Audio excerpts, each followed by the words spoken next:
Hello again everyone. If you're anything like us, you'll be keen to get back out in your motorhome when the lockdown restrictions end.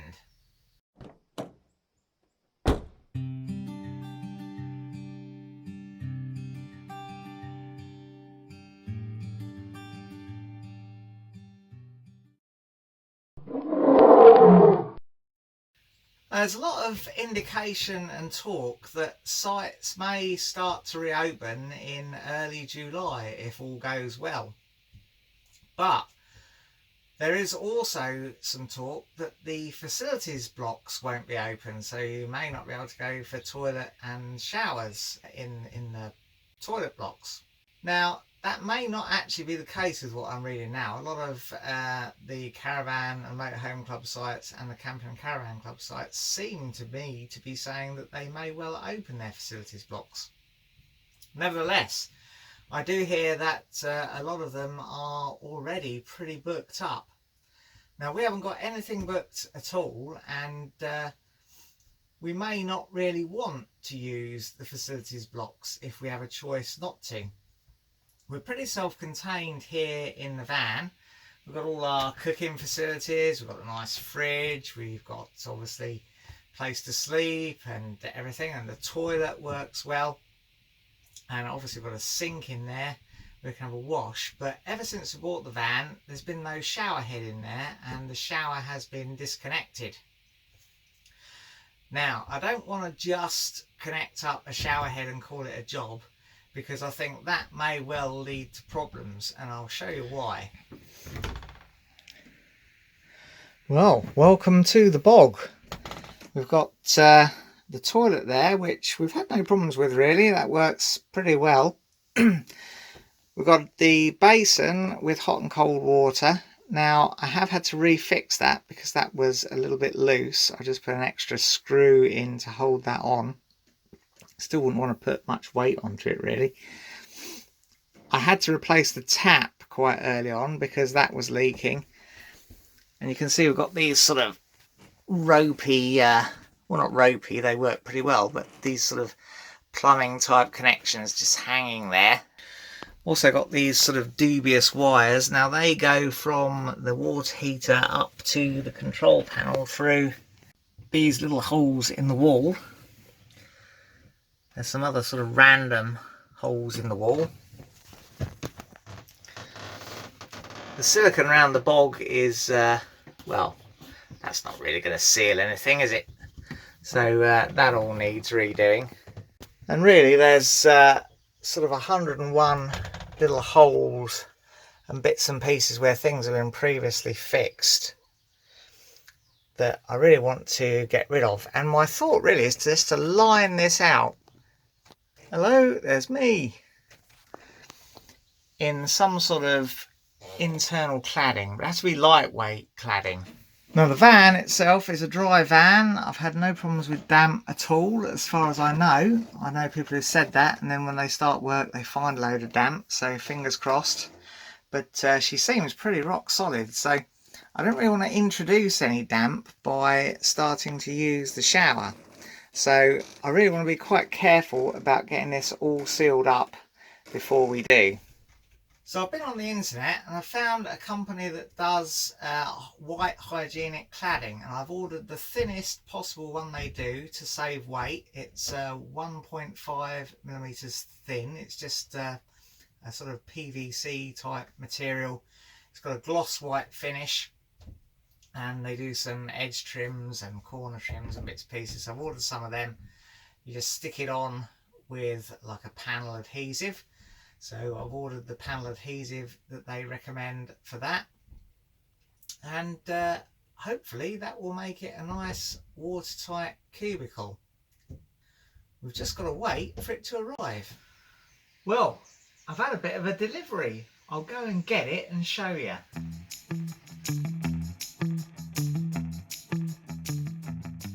Well, a long thin parcel there, I think, are all the edging strips and such. And we should have some adhesive in that box. And then this big roll is the cladding sheets. Didn't expect them to be delivered rolled up, but there is a warning on there to unroll them as quickly as possible after delivery, so I guess we better do that now.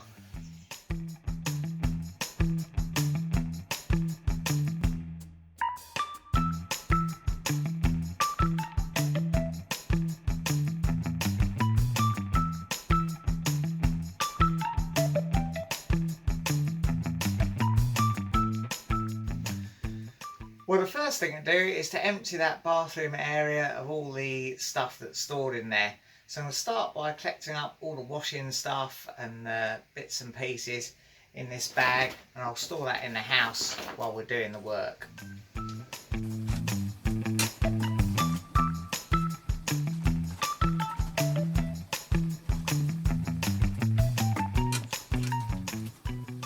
Now there's also, of course, a few other bits and pieces in there, like the wastewater tank and a few other bottles.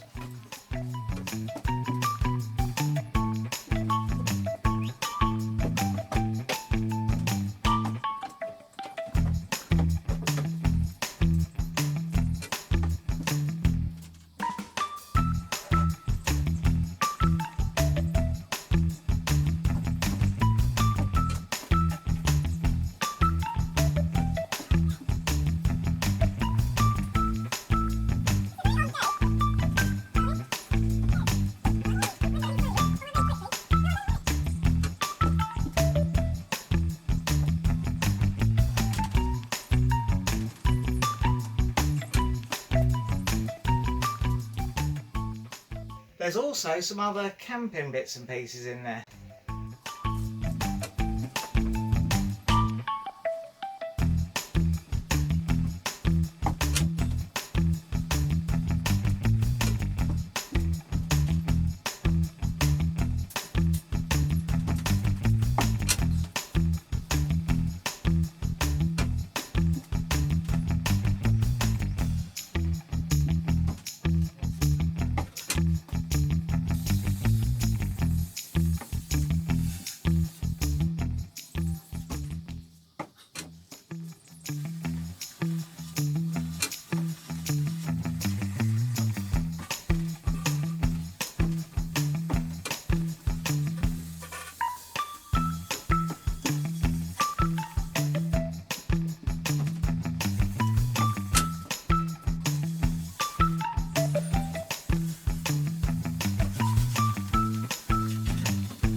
Well, there we go, we've finally got it empty, and now I think I'm just going to remove the various fittings and things. I'm going to pop out the cupboard here.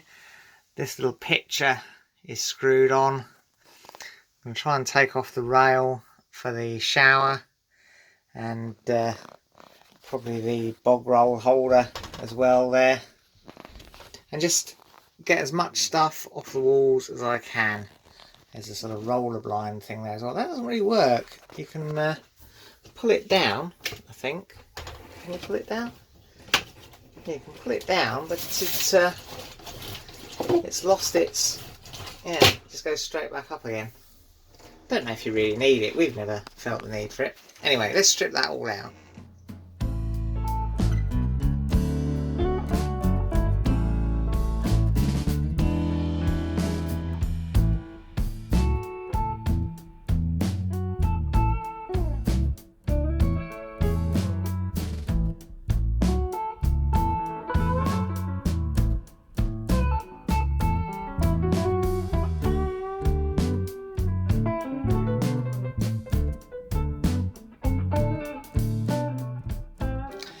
And there it is, all cleared out. You can see all the many fixing holes and bits and pieces in these boards. It does all seem pretty dry, nice and dry behind.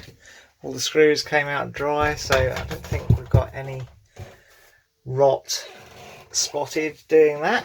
Now I'm thinking I might try and get a smaller sink and cabinet for in here. I'm going to have a look on the internet to see what's about. Yeah, this corner sink is just a bit big and a bit too intrusive on the space where you have a shower, or you will have a shower.